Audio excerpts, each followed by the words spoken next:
Williams, Health Ministry Leader, and we just want to thank you for joining us as we kick off Mental Health Awareness Month. We have a lot planned this month, a lot of different topics, and we hope that you all leave feeling more aware, more empowered, and also have some healing as a result of what's discussed this month and the resources and the professionals that would be a part of our efforts. So before we get started, we definitely want to take a moment to pray and ask for the Lord's hand on this seminar this Sabbath and throughout the rest of the month. So if you would, please bow with me. Dear Heavenly Father, we are grateful to see another Sabbath day. We're grateful for the time that you're giving us to rest and to fellowship, although virtually. We're grateful for this opportunity, Lord. We ask that you go before us throughout this next month as we seek to increase awareness around mental health. We know that over this past year and a half, our people have been struggling. We have been struggling, Lord, and you've been the way that we've gotten through. And you've also connected us to many mental health professionals and other avenues to be able to get through even better, Lord. And we ask that you use this month to reach someone, to empower someone, to heal someone, and to give someone hope. We ask these things in your name because it's in your name that all things are possible. So we thank you in advance, Lord. Bless the speaker of the hour, bless the participants. And when everything is said and done, at the end of this time, we ask to remember to give all glory and honor to your name, Lord. In your name we do pray. Amen. Amen. Amen. And so before we get started, I am happy to introduce the speaker. This seminar is, we're talking about what is mental health. So our speaker is going to lovingly and effortlessly talk to us all about what mental health is. And so I'm very excited to read her biography to you today. Dr. Keziah Jackson is a licensed clinical psychologist and the owner of Healing Spaces Psychological Services located in Clayton, Missouri. Healing Spaces is a group private practice that aims to provide comprehensive, quality, and inclusive psychological services, particularly those from traditionally undeserved population. As a clinician, Dr. Jackson provides psychological assessment and individual and family therapy. Her specialties include working with individuals with anxiety, post-traumatic stress, and with caregivers of children struggling with rule-breaking behavior. Dr. Jackson obtained a PsyD in clinical psychology at Loyola University of Maryland in 2016. She is a native of Maryland, and she is a Breath of Life Buccaneer alumna. Breath of Life Buccaneers. She currently lives in St. Louis, Missouri with her husband, Roderick Jackson, and her 5-month-old daughter, Taylor. She is currently licensed to provide telehealth to clients in multiple states and areas, including Maryland and DC. She looks forward to spending time with you today. So without further ado, I will go ahead and pass off the mic to my friend, Dr. Jackson. Thank you so much. Thank you. Thank you, Breath of Life, for having me. It's been many years, and though we are all virtually, it's not the same, but I'm very glad to be here and in your presence. So thank you so much for having me today. So Marisa just read my bio so effortlessly, so thank you for that. I just want to provide a few extra things about my background. So I am a trained licensed psychologist. So this means that my training and background is in assessing and treating individuals who are considered unhealthy from a mental health perspective. So I specialize in treating mental health problems as well as mental illness. Let's see. I'm currently located in Missouri. As she read, I founded my group private practice in June of 2018. And our whole goal and aim is to support and uplift clients in their journey to improve their mental and emotional well-being by creating a safe therapeutic healing space. So I'm very excited about the work that I do. I'm very excited to talk about this. It's something that I'm very passionate about. And I think we are living in a day and age where prioritizing our mental health is at the utmost of importance. So I'm excited to, like I said, talk a little bit about this today. I'll give my disclaimer. So I'm going to provide a lot of information about mental health, mental illness, as well as seeking treatment if needed. This presentation does not substitute for therapy or any other psychological services. So if that is something that you need, I will be providing some information at the end of the presentation so that you all can seek out those services as you see fit. And you're always welcome to email me at keziah@healingspacesstl.com. Since this is a church program, I'm going to start off with some scripture as well. So the scripture that I'm going to read for us today is found in Philippians 4:8, and I'm reading out of the New Living Translation. And that scripture reads, "And now, dear brothers and sisters, one final thing, fix your thoughts on what is true and honorable and right and pure and lovely and admirable. Think about things that are excellent and worthy of praise." So throughout my presentation, I'm going to be spending some time talking about the importance, obviously, of your mental health, the importance of your thoughts, as well as the importance of making sure that your thoughts are aligned with things that are positive, and that's going to lead to some healing. Okay. So what is mental health? I guess that's why you all are here.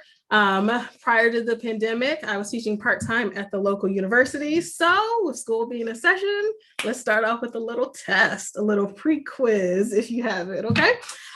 So these are all true or false questions. You're welcome to maybe we'll do a thumbs up for true, thumbs down for false, or write in the chat. So the first statement I'm going to read: mental health problems are uncommon, true or false? What do you all say?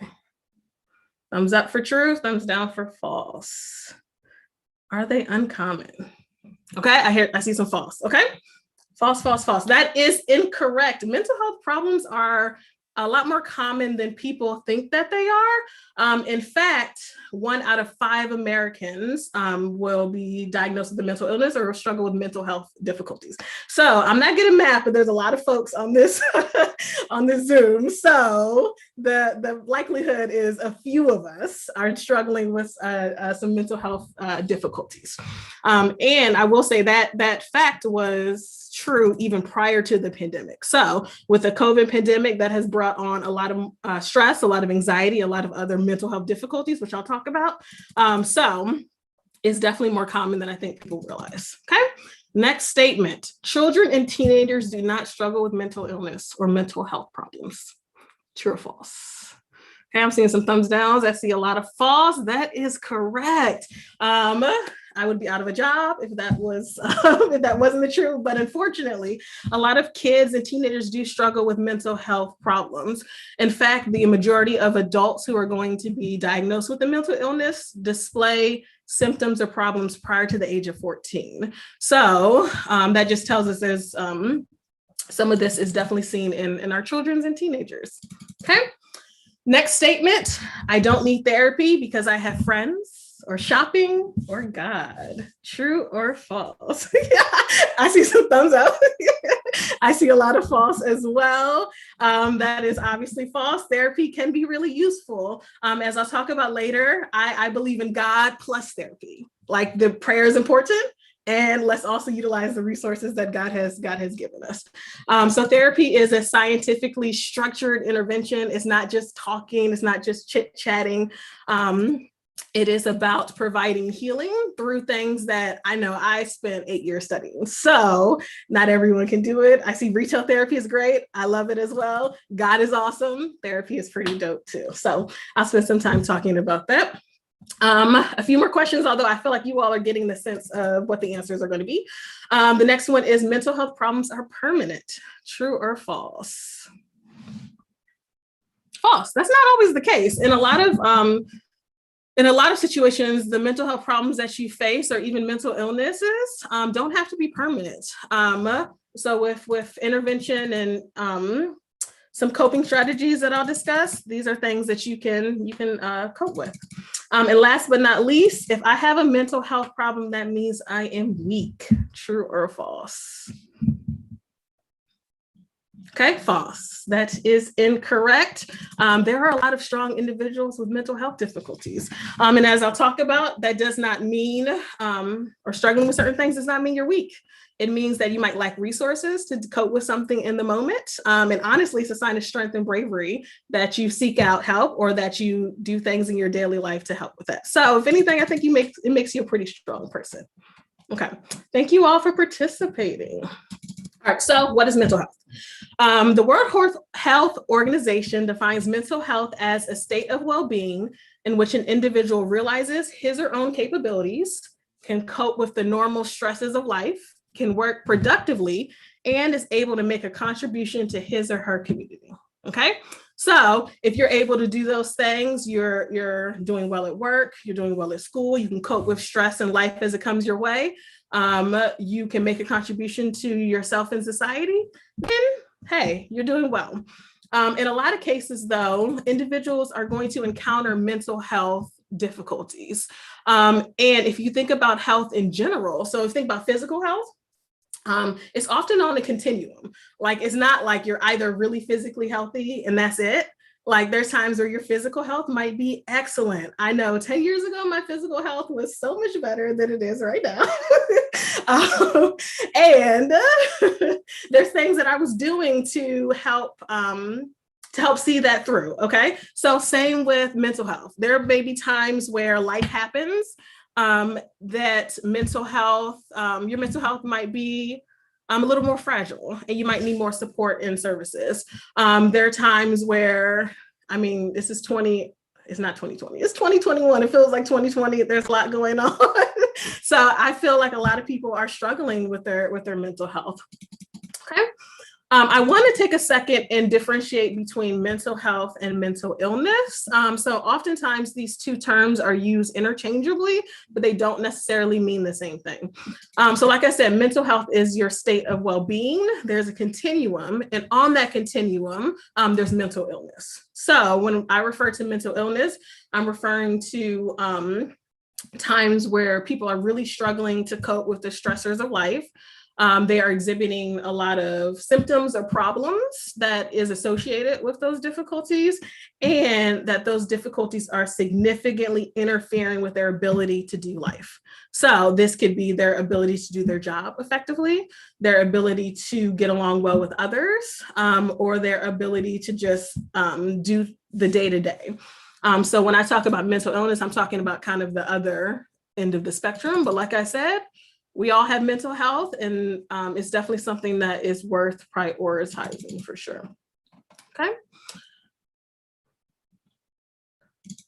All right. Sorry, just reviewing my notes. I want to highlight that mental illness can affect anybody. It does not discriminate for age, race, religion, income. There are certainly structural and societal factors like inadequate housing, poverty, racism, community trauma that can be associated with mental health or mental illness, but it does not discriminate. Mental illness is also not the result of personal weakness, a lack of character, poor upbringing. So I wanted to say that because I do know there's a lot of stigma about mental health and mental illness in especially our community, so communities of colors and Black communities and even religious communities. So I wanted to highlight that it is something that is worth mentioning and worth prioritizing. And I do think that over the last few years, this generation or the previous generation has done a good job of emphasizing this and talking about it and prioritizing it. But I do know there is a lot of a stigma associated with mental illness and seeking help for your mental illness. Okay. I want to take a second and check in, Verisa. Do we have any questions? I'm also breathing because I feel like I'm talking very quickly. Not quite yet. Definitely take a breath. To everybody here, feel free to drop in your comments and we will stop periodically. Dr. Jackson also likes for you all to interact. So if you have any thoughts, please drop them in the chat. And we have a Q&A at the end. So if you have any questions, please keep them in mind, jot them down. We would love to answer everybody's questions at the end. Thank you. Okay, I'm gonna slow down. All right, so mental health. Why is it important? Why are you all here? One, shout out to you all for wanting to learn more. Shout out to the church for emphasizing this. Like I said, it's something that's very important. But why is it so important? So mental health is a part of overall health.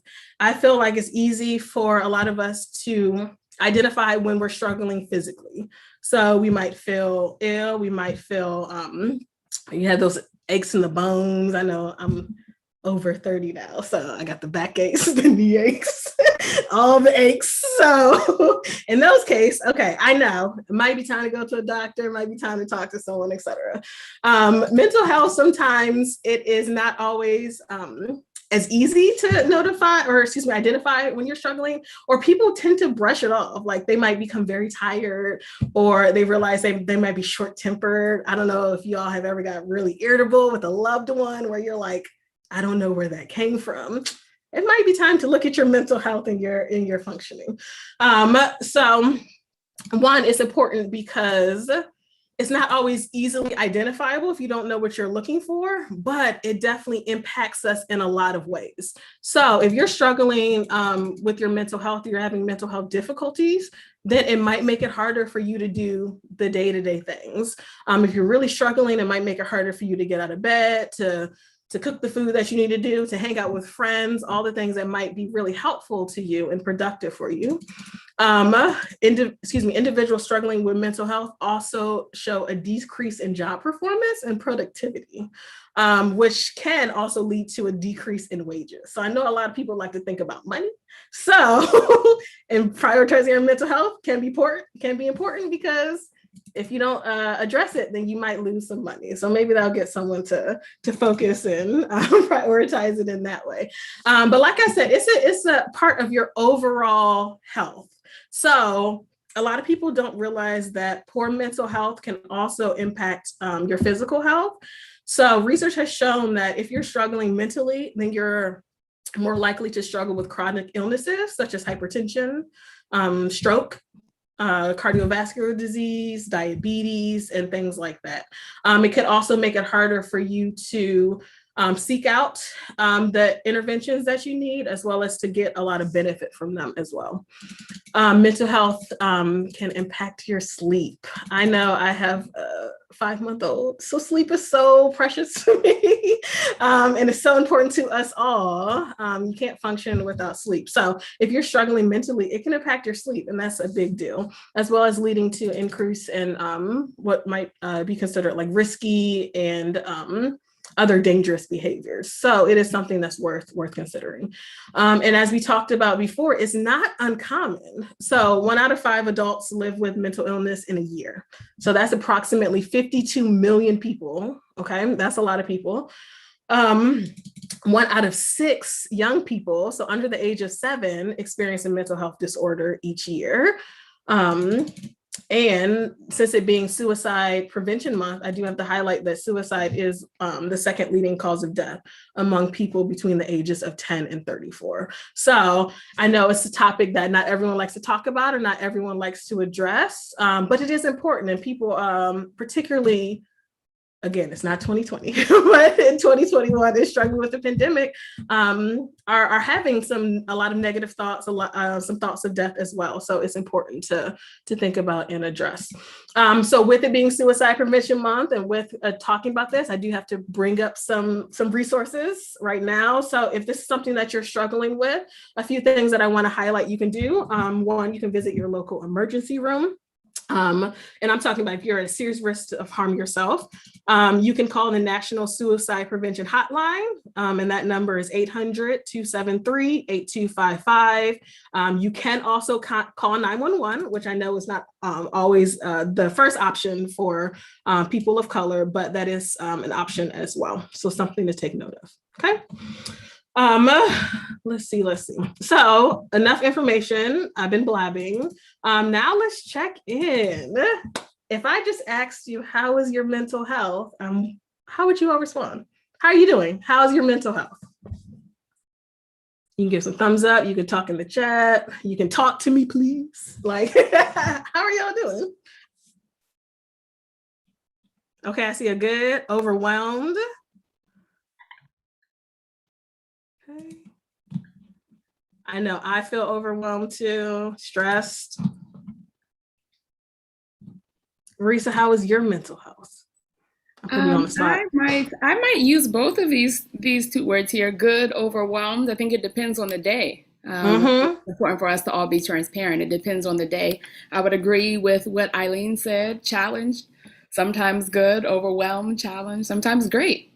Yeah, sometimes great. you bring up, thank you for sharing. You bring up a good point about your mental health can vary throughout the day. It can vary throughout events that happen. I know, we're in a season of grief, and that's definitely impacted individuals' mental health. I see someone failure to thrive. Like I said, there's a lot of people that are really struggling right now, and there's a lot going on in the church, in the world, a lot of natural disasters, a lot of wars, and all those things can be very overwhelming. So I definitely recognize that. How often, and this is a rhetorical question, but you're welcome to respond. How often do you all assess your mental health? Like, how often do you sit and check in and ask yourself, how am I really doing? How am I feeling? What's going on that might be contributing to those feelings? Again, I feel like we are in a society that is go, go, go, go.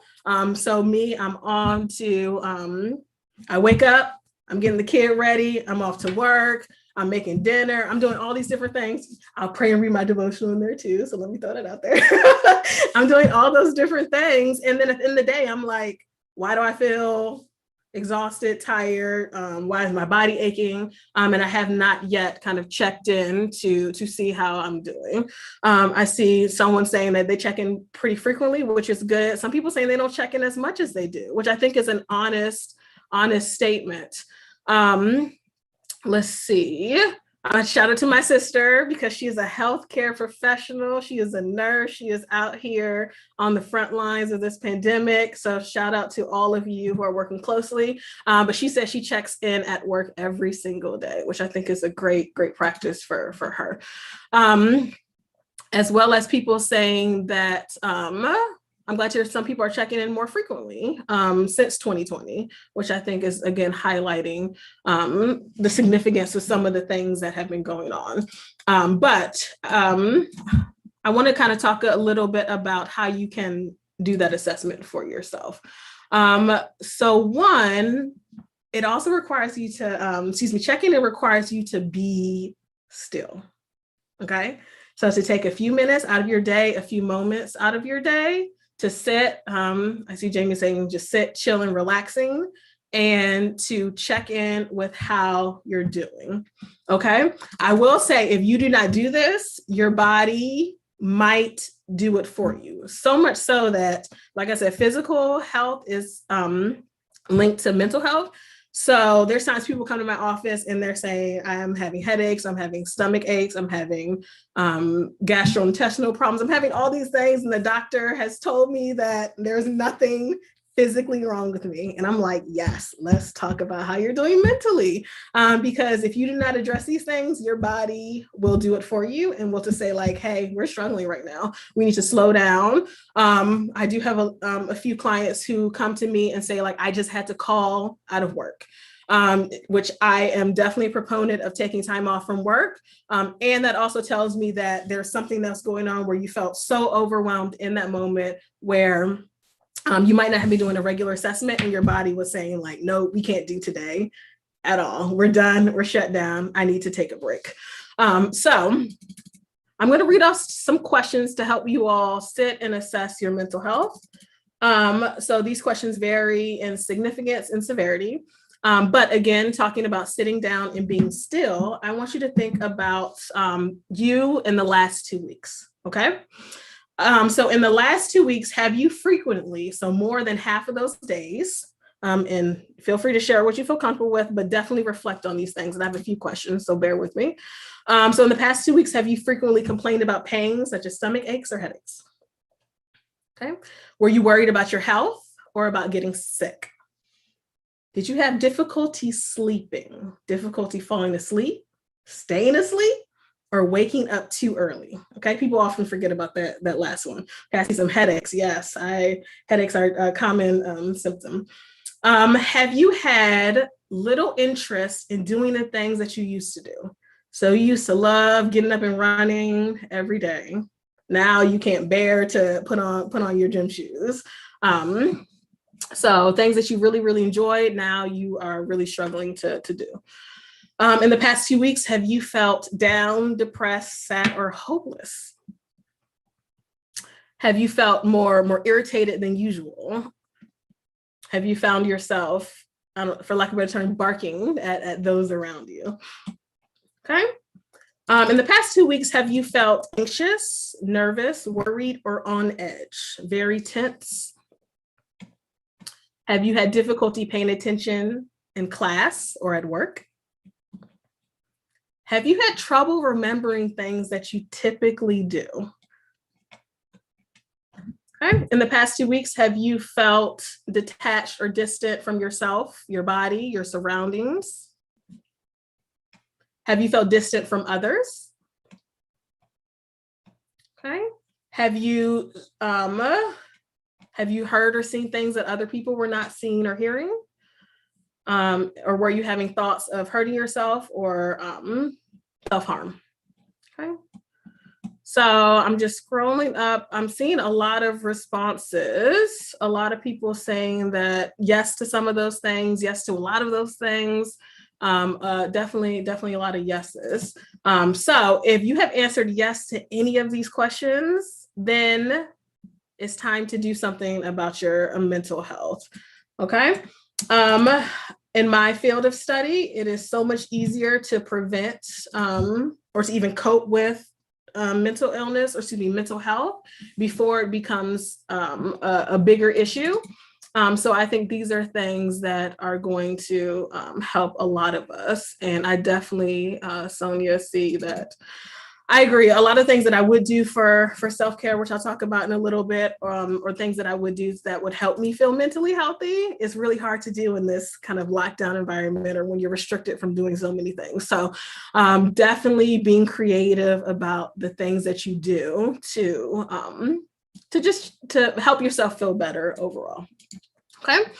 So I feel like one of the terms that people use very often is self-care. Okay, so if you say you're struggling with X, Y, and Z, even if you come to therapy, I might ask you, what did you do for self-care? What does that mean though? Okay, let me tell you what it does not mean. Self-care is not simply something you simply do if you have time or it's a reward for something done. So if you say, okay, I got through my entire day, I struggled, I hustled, I pushed through everything, and at the end of the day, I'm going to eat some ice cream, okay?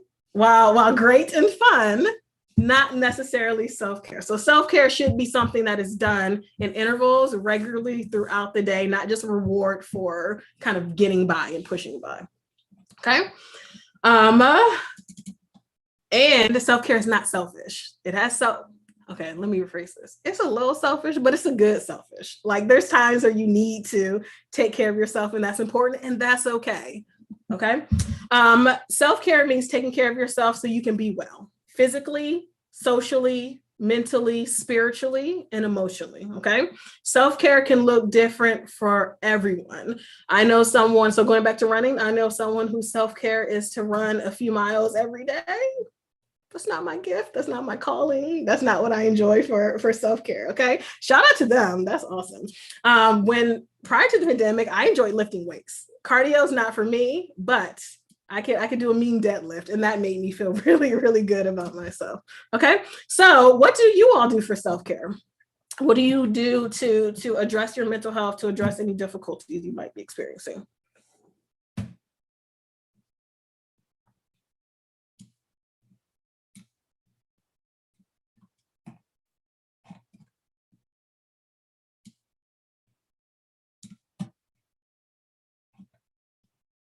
And feel free to, okay, I see some chats.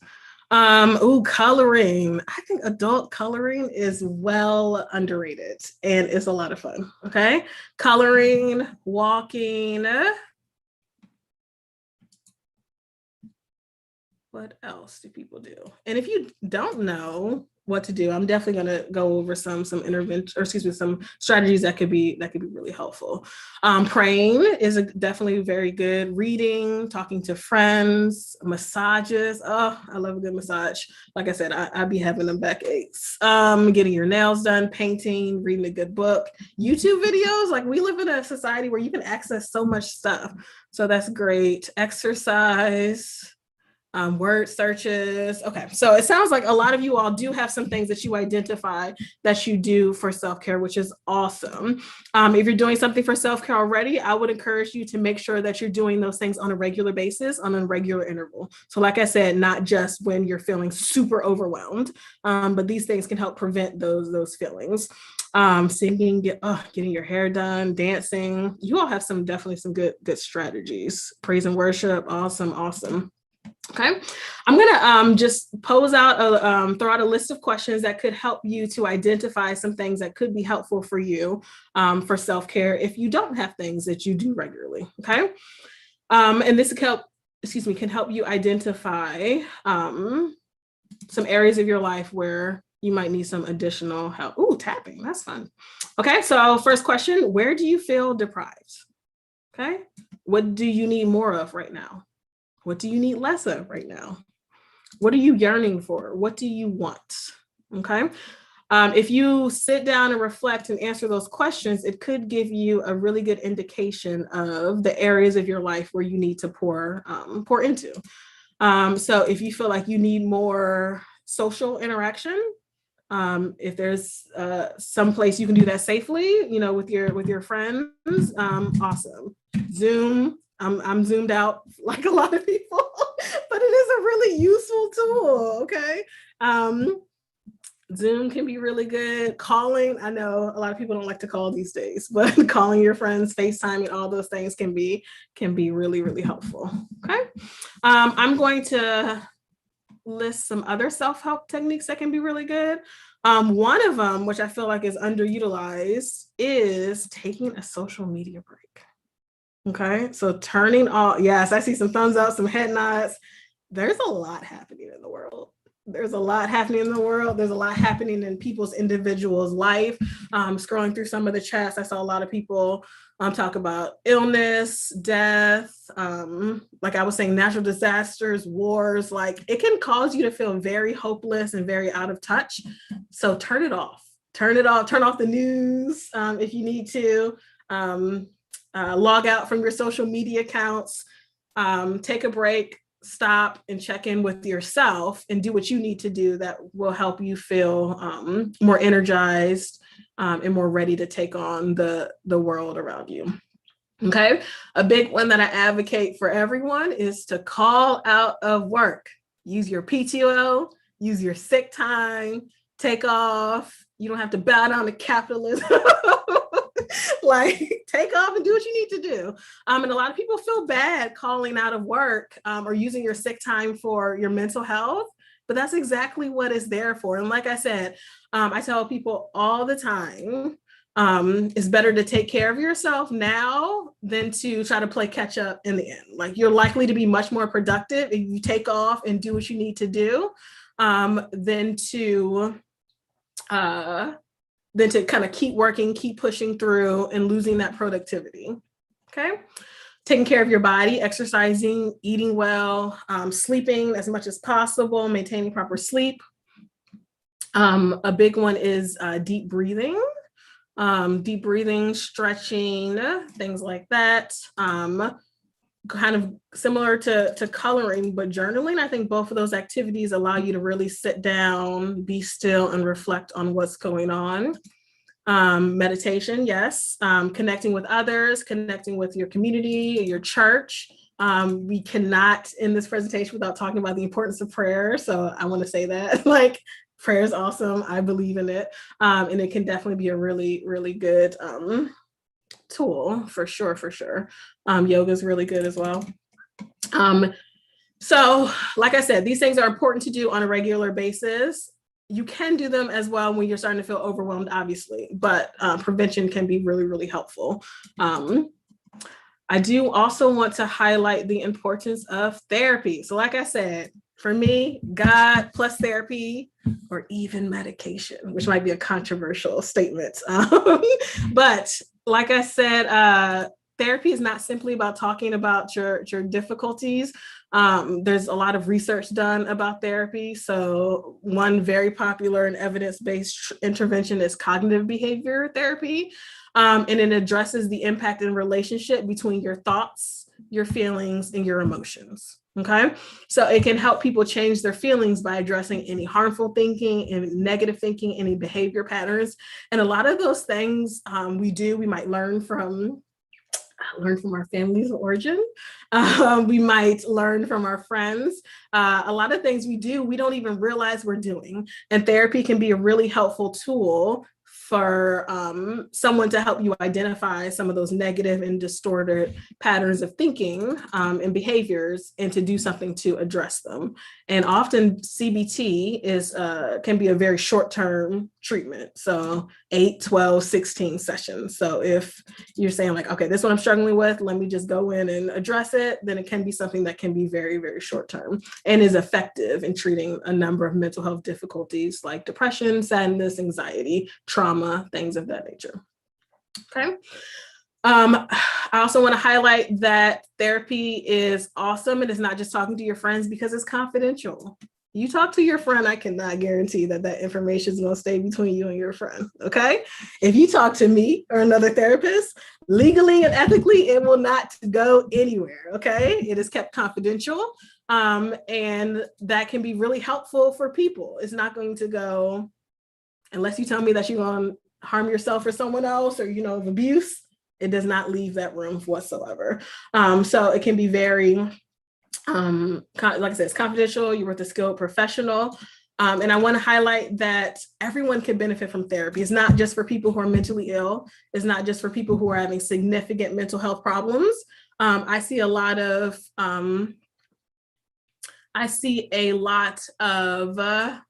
people who come in for therapy. It's just like check-ins. Like I said, life is hard right now. So they might come in once a week, or once a month, or every other month, to just say like, this is what I'm going with, this is what I'm struggling through: work, life, relationships, all these different things. And we talk about it, we process it, we talk about tools, address the negative thinking, and then they kind of go off and do what they need to do. So it can be a very, very useful tool.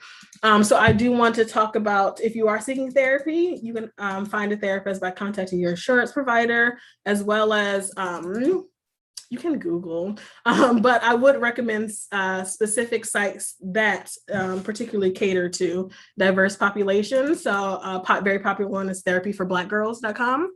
There's also a therapyforblackmen.org. So men, therapy is helpful for you too, and it can be a really good tool to address your mental health.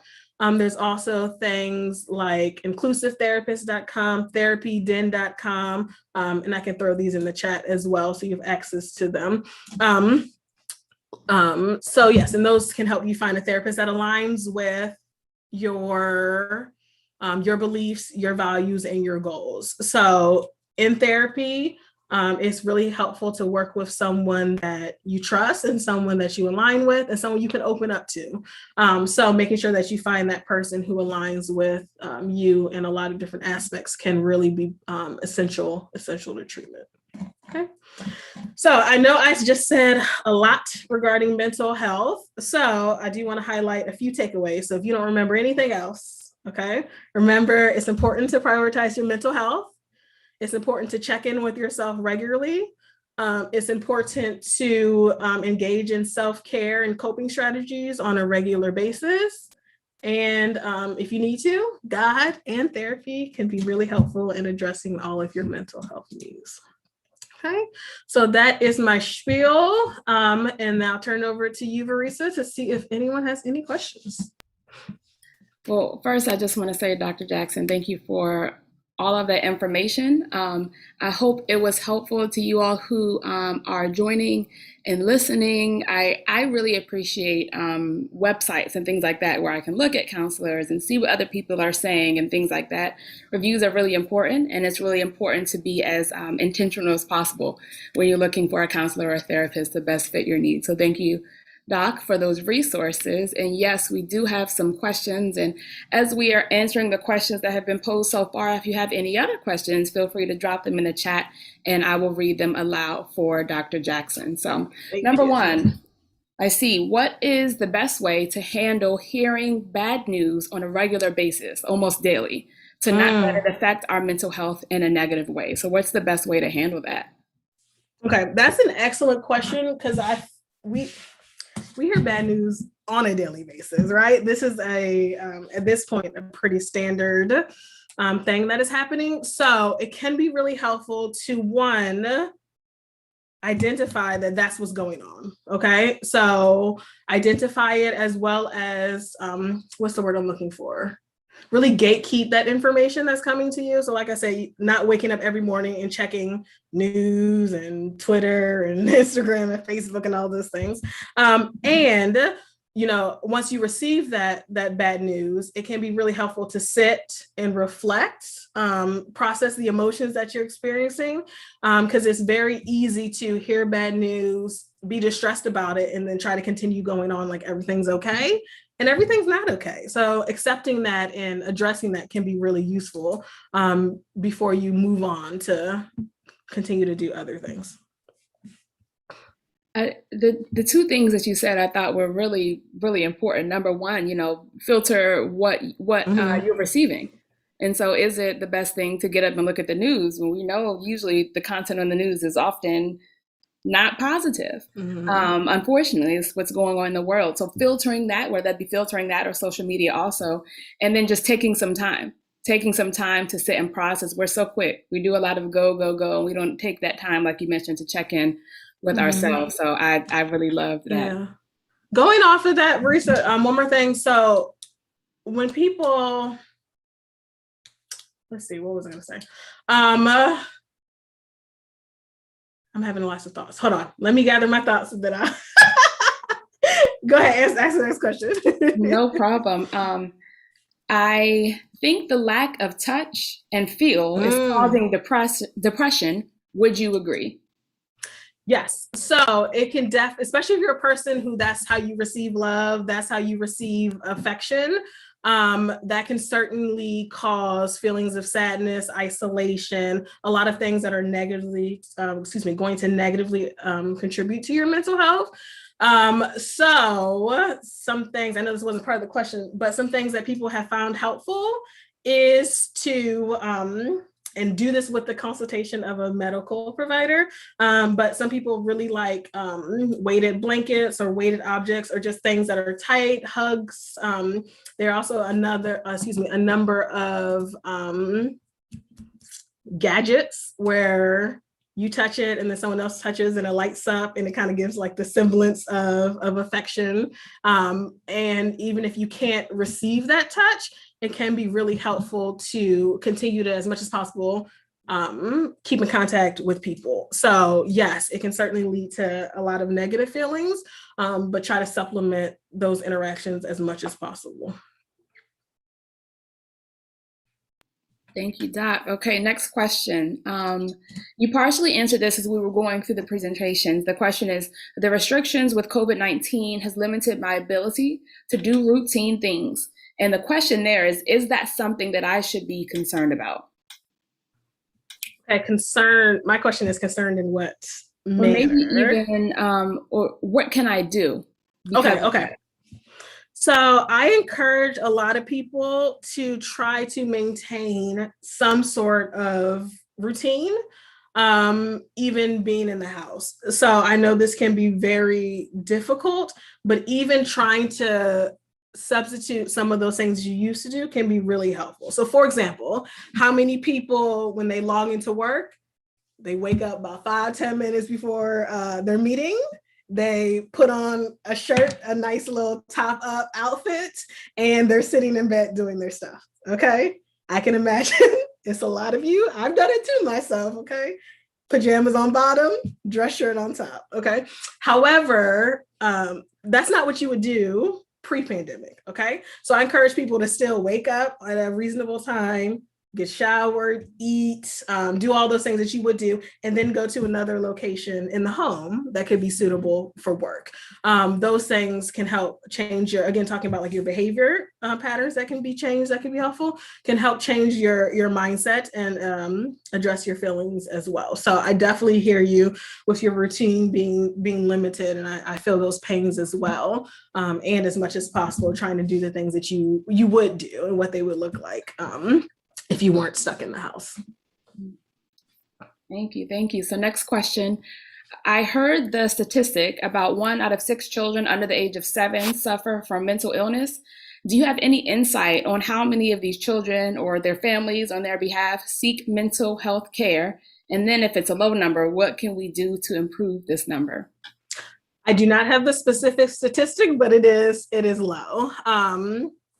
And to improve that, it can be helpful to identify some of the warning signs. So similar to some of the questions I asked you all to assess your own mental health can be done for children as well. So in talking to your child or a teenager, checking in with them and not just saying like, how was school today, which is a very popular question, but asking very specific targeted questions. So how are you feeling? If they don't have the words for this, then you can even print out a emotions chart and they can point. And that might be just easier in general to talk about.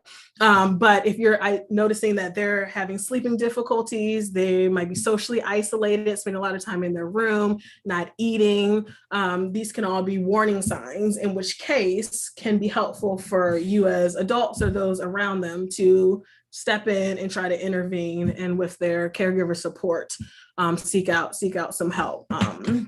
But those warning signs can be really key to identify something's going on, and just checking in. A lot of parents come to me and they say like, I don't know what's going on. And then of course I'm an unbiased outsider, but I'll sit down and say like, all right, kid, what's going on? And then they'll tell me and I'm like, this is what's going on. So communication is also very important. Okay, so our next question, is it normal for a therapist to push or suggest group therapy when you only want one-on-one sessions? Okay. My answer to that would not be best practice. Okay. So if it's not uncommon for a therapist to suggest a different treatment modality or other resources that might be really helpful to you. So if they're identifying some social difficulties, they might say a group treatment modality might be really helpful. I will say though, if you said, no, this is not something that I want, and you do not feel like you are being heard and listened to, then that could be an indication of where your relationship stands. And I would suggest either having a direct conversation with them about what you need. And if it is not a good fit, then you might consider a therapist that might, where you might feel heard, and your wishes might be respected. Not saying this is the case, but yeah, that's my answer. Yeah. Next question is, how do you mitigate stressful work situations and still manage the stress at home? And then it also says, along with the variants of COVID remaining a threat to health. So I think mitigating stressful work situations, also managing the stress at home, and mitigating the stress related to the variants of COVID being a threat to overall health. Mm-hmm. Okay, I'm just taking notes so I can remember each part. Okay. Stress at work, quit your job. No, I'm just kidding. Don't say Dr. Jackson told me to quit my job. Although it could be really helpful, but it might cause some other stressors. So let me just throw that out there. One, identifying what might be the source of the stress. So is it that you feel like you're working longer hours than you should be, or that you might be doing if you're in the office? Is it interpersonal stress or any difficulties that's stemming from that? So in identifying what the stressor is can help you think about what the solution is going to be, or even how you cope with it. So I know working from home, a lot of employers think that since you're home, they can access you at any time of the day. That is not true, or that should not be the case, I should say. So I try to encourage people, if your work is done, and especially if you're in a job where it's 5 o'clock, 5:30, 6 o'clock, you can shut it off. Take your work email off your phone, like do whatever you need to do to try as best as possible, separate your work from your home, because those things can certainly bleed over if you're working from home. A lot of the tools and strategies that I talked about before can just be helpful in general. So if you're having stress at work or at home, making sure you're pausing, taking a break, engaging in some breathing, praying, meditating, journaling, whatever it is that you find is useful. And I encourage people to have like a set of 3 to 5 skills that they can easily access, because when you're stressed and overwhelmed, it's really hard for you to kind of think clearly and to remember certain things. So for children, I'll even have them like put all their tools in a box that they can easily access. But for adults, I mean, you can have your box too, no judgment, put whatever you need in there. But you can even have a list of notes on your phone, or something for you to easily access when you're like really struggling and your frontal cortex is not working and you're like, what do I do in this situation? You pull it up and you're like, okay, it's really helpful for me to sit down and journal, et cetera, et cetera. And then the last thing I believe was discussed was just this rising variance. It's super stressful. We were at a point where I felt like everyone was calming down a little bit. And now a lot of the stressors that I saw in the beginning of the pandemic are very present for a lot of people. So one, identifying that this is the case, this is what's happening, and doing what you can do to cope with that. So with this particular increase in stressor, it could be really helpful to make sure you're using some of those skills and strategies on not just once a day, but a few times a day. So I encourage people to check in at lunch, check in the morning, making sure you're putting things in place throughout your day, because it is definitely a very stressful experience for all, as well as seeking therapy can be really helpful. Thank you. Thank you. We have some more questions coming in. What might you suggest for people struggling with self-sabotage, like eating through depression? What would you suggest? Okay. I would suggest therapy. This is going to be a common response. Therapy is awesome. But I would also suggest, I would also suggest identifying, trying to identify what's going on, or even replacing that behavior with something else. So I feel like a lot of people fail in some of those self-sabotaging behaviors because one, they don't understand why they're doing, which is why therapy can really be helpful in this situation. But two, they try to say like, oh, I'm going to stop binge eating, or I'm going to stop doing this, or I'm going to stop this. And your body and brain is like, but then what do we do? And in the absence of that, you go back to what you know. Okay. So if you say, I'm going to stop this, then also ask yourself, but what are you replacing it with? So instead of binge eating X, Y, and Z, I'm going to, go for a walk outside, or I'm going to just have some of that, eat it in moderation, or I'm going to call a friend. So making sure that you're replacing some of those behaviors with adaptive behaviors, and not just aiming to cease them, because it's going to be very difficult to just quit cold turkey. I like that point, that it's really important to have a replacement behavior instead of just eliminating something. Mm-hmm. Thank you. Thank you. Let's see. Would you recommend grief counseling before a close family member dies due to a terminal illness? They may die, we're praying for a full recovery, but would you recommend grief counseling before? Yes, and that is a very underutilized tool. And I'm glad that person brought that up, because a lot of people seek it after the fact. Okay. But in doing so, there's just so many emotions that have already happened, a lot of struggle and difficulty. But if you seek it in advance, even in praying for a positive outcome, it can help you address whatever thoughts and emotions that you're dealing with and that you're struggling with. So yes, it can be a very useful tool in that situation as well. Thank you. As well as support groups. People, you might not always have to do individual therapy, but support groups can be helpful. So, yeah. What do you do if a therapist tells you that you are experiencing your issue because you choose to? See, my first thing is I need more information. But okay, so if a therapist says something to me that I had questions about, or I wasn't sure about, or might have even offended me, I would ask the therapist. I would say, what do you mean by that? I would say, what do you suggest I do instead? How did you, I don't want you to just start challenging your therapist, but therapy can be it's supposed to be collaborative. So if there's something that you're unsure about, or that something even upsets you, then I would recommend you talk to your therapist about it. Like, being in this helping profession, I've too had therapists, and I have a therapist now. And the relationship is such that if she says something to me, I can say like, I disagree, or ooh, tell me more about it. In which case we talk about it, and I might say, yeah, you're probably right. Again, I have my own negative patterns of thinking.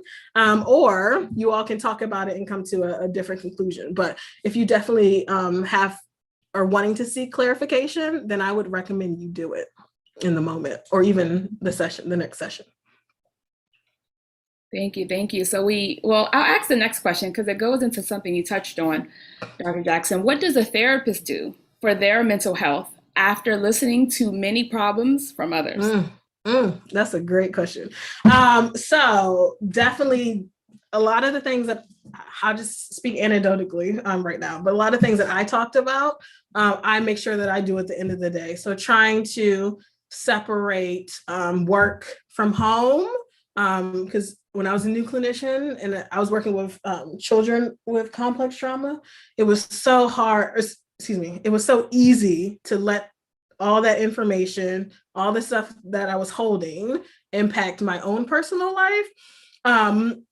So a lot of therapists are in therapy. So I have therapists that come see me. I see my own therapist. So we seek out our own helping helping in that manner, as well as making sure that I'm doing things on a regular basis to take care of myself holistically.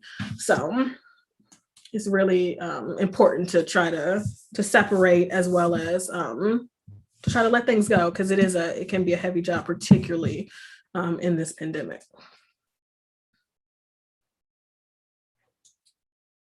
Whoops. I think I lost audio. Oh, I think you're muted, Marisa. I am. Okay. Do you have any advice for parents who struggle with or have anxiety about their children being back in school during the pandemic? Yes. Okay. Which is certainly very common, or a common presenting problem. So one, I would recommend, making sure that you are doing all that you can do within your household to make sure that everyone is safe. So I'm sure a lot of schools are mandating masks and things like that. So making sure you're adhering to those protocols. Two, again, importance of prayer, things of that nature. And it could also be really helpful to say affirmations or remind yourself of things that you know to be true. So when you have anxiety, it's a lot of fear of things you can't control, a lot of thoughts that pop up, a lot of repetitive thoughts that might pop up. So depending on what those particular anxieties are, it can be really helpful to have a statement that's going to challenge that. So if whatever the anxiety is, I can think of a few of them, but it could be helpful to say things like, I'm doing the best that I can, or my child is covered by the grace of God. You can say that, what's another? I'm trying to think of another statement that can be really helpful. But all in all, just making sure you're combating some of those negative statements, especially if you're leaning towards anxiety about the worst case scenario. Okay, so what do I know to be true? And what can be really helpful moving forward, if that answered the question. Let's see. Again, about young people. So working with young people who seem to really need therapy or help, how do you bring that up to parents? I personally take a very direct approach. So, which not all parents, we vibe with. But it can be really helpful to say, hey, I noticed X, Y, and Z. Those might be warning signs of depression, anxiety, or you can just say overall difficulty. I'm wondering if it would be helpful for such and such to meet with a counselor, to meet with a therapist. And just, you say it like that. So not necessarily pushing it, but saying like, hey, I'm noticing Bobby has not done any homework, is sleeping in bed all day, is not eating well. And those are things that are red flags to me that something else might be going on with their mental health. So I'm wondering if we can get them treatment or something along those lines. And next we have, I hear a lot of people say, people of color don't encourage therapy.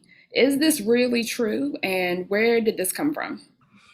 So Yes, it's true. I do think it's definitely gotten better over the last few years, but there is certainly still a lot of stigma associated with therapy. So, particularly in Black communities, there has been a long-standing history of distrust of the medical community, which is why when I say if you're going to seek a therapist, my suggestion is to seek an inclusive therapist, a therapist that you identify with, even a therapist of color, a Black therapist. Because there's certain, I mean, racism is everywhere, and there's just a longstanding distrust of the medical community.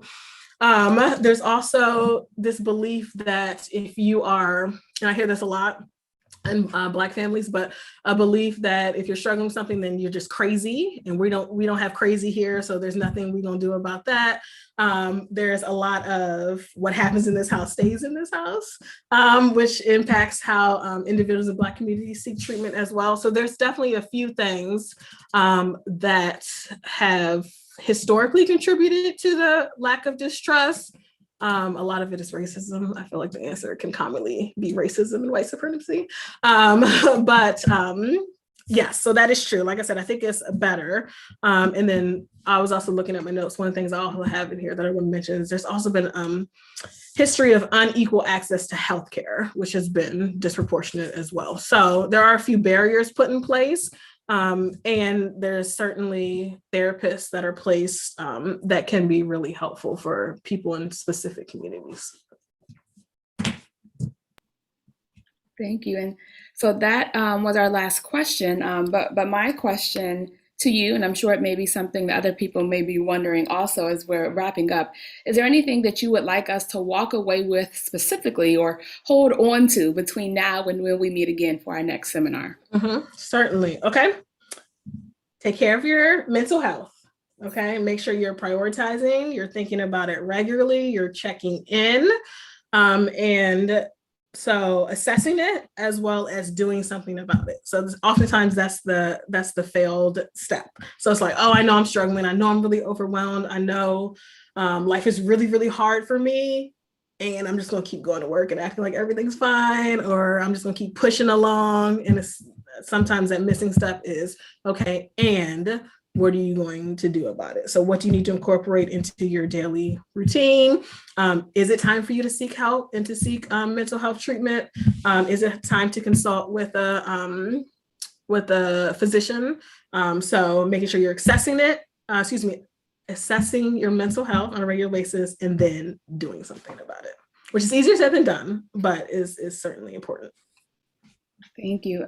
We do have one last question. I do want to bring it up before we close. Has the area of intimate partner violence during the pandemic been addressed? And what is the importance of trauma-informed care and understanding ACEs, ACEs? Yes. Adverse childhood experiences. So I was gonna say I love trauma, but that does not sound as good as I intended at all. So let me clear that up. It's an area that I think is very important and not thought about enough. So when you talk about adverse childhood experiences, so traumatic things that people have gone through as a child and how that impacts their current functioning. So, and I won't go into too much detail, but you can look it up. But the higher your ACE score is, so the more things that have happened to you, then the more likely you are to experience not only mental health difficulties, as well as physical health difficulties. So if you've experienced a lot of adverse childhood experiences, then getting treatment is certainly, I would certainly recommend it. Trauma-informed care is super important because trauma impacts brain and behavior, oftentimes a little differently than non-trauma based depression, anxiety, et cetera. Experienced trauma literally changes the chemical makeup of your brain and how you process information. So it can be really helpful to address and identify, and trauma responses often mimic other things. So I'll even have parents come to me and say, my child is not paying attention in school, all these things are happening. Do they have ADHD? And I'm like, no. they have PTSD or they have experienced trauma. People, it's coming with depression and anxiety, and oftentimes you can link it back to trauma and post-traumatic stress responses.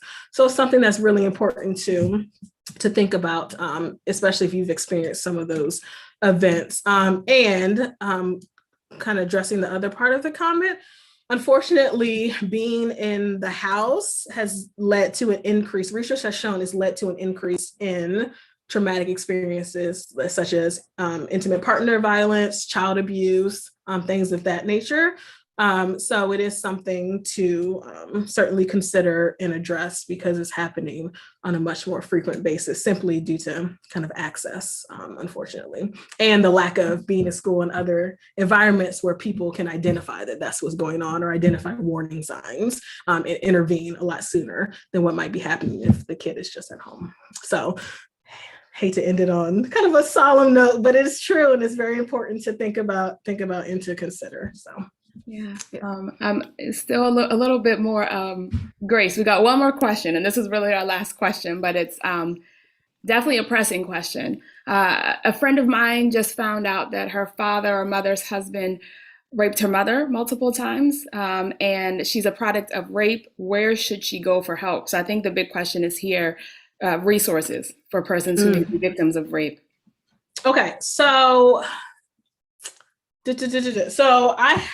I'm thinking for specific resources related to that topic, let me get back to that person. So I'm gonna put my email in the list. If that person feels comfortable emailing me, or Verisa, if you feel comfortable, or I can send the information to you, whatever this individual is comfortable with. But I would suggest seeking an outside organization or individual to help cope with that, because that's trauma, that realization. I'm sure that individual is spending a lot of thoughts and emotions, so it can be helpful to seek outside help. But for specific resources related to that, I'll have to compile a list and get back to that individual. So I'll put my email in the chat for anybody. I only work like 3 days a week because I have a kid, but you're certainly welcome. You are certainly welcome to email me if you have further questions, if you just need help seeking resources, if you want to use me as a resource, certainly let me know. And then I also put some of the websites to seek out a therapist as well. So I think that should be in there for everyone to access. Awesome. Thank you. Thank you, everybody, for your questions. Thank you. Thank you, Dr. Jackson, for your information, your expertise, your time on this Sabbath afternoon. I know that I've benefited greatly, and I'm definitely going to be checking in with myself throughout the week. And so I really appreciate you for that. Thank you, everybody, again, for joining us. And so as we continue our Mental Health Awareness Month, we hope that you will join us next Sabbath, same time, 4:30 p.m. for our seminar on self-care with Pastor Nathaniel Drew and Hazel Walker, who are both licensed marriage and family therapists. There will be a seminar for the men with Pastor Drew, a seminar for the women with Hazel Walker, talking about self-care. And so I'm looking forward to that seminar, and I hope you all are as well. And that following Sunday, September 12th, we are teaming with Social Ministry for a Sunday morning walk at Fort Washington Park at 7 a.m. So that's September 12th at 7 a.m. at Fort Washington Park. We know that exercise, being outside, being around people and fellowshipping with mask on and social distancing is a great way to support your mental health. So we hope that you will join us next Sabbath at 4:30, same Zoom code for self-care, and then next Sunday at 7 a.m. at the Fort Washington Park for our Sunday morning walk. And so before we end, I'd love to close us in a word of prayer. So if you would, please bow with me. Heavenly Father, we just want to say thank you. We want to thank you for the resources that you've given us, the access that you've given us, technology that has worked for us, professionals that you have brought to us. And we ask that with this, you will increase everyone's awareness, increase people's courage, increase people's confidence, and increase people's network and bandwidth to be able to reach out to mental health professionals. May none of us feel that we are too good or we are just fine. We all need a little bit of help. And even that, if that's just a check-in conversation, may we feel empowered to reach out and access those resources, Lord. Will you please go before us into the week ahead, stay with us and come after us, and be with us until we meet again next Sabbath to worship you on your special day, Lord. We thank you and we love you. In your name we do pray. Amen. Amen. Thank you, everyone. Thank you, everybody, for joining. Have a lovely Sabbath afternoon and have a great week. And we'll see you all next week. Thanks. This was wonderful. Bye. Thank you. Oh, bye. Bye. Hey, Keziah, you look so pretty. Oh, thank you. Good job. Thank you. Thank you. You're welcome. Where's my baby? I'm gonna let that go. She's talking about her great job. I thought I was gonna see my baby today. Great job, Marissa. There we go. Right here. Picture. Oh. Yes, it's good seeing everybody. Thank you, Breath of Life. Amen. Thank you for joining us. You all have a lovely evening. You too. Bye.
Come on, celebrate your God in this place.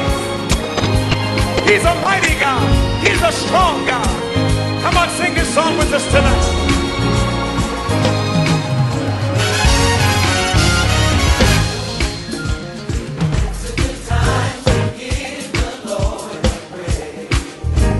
Everybody, come on.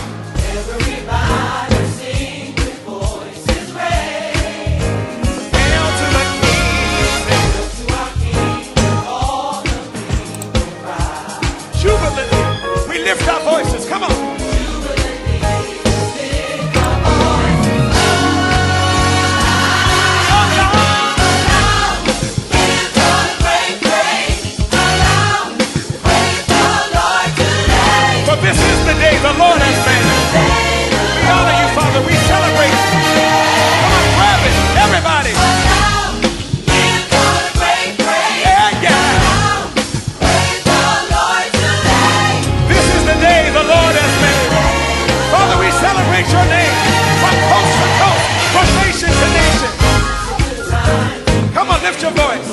The song says, everybody sing with voices raised. Come on.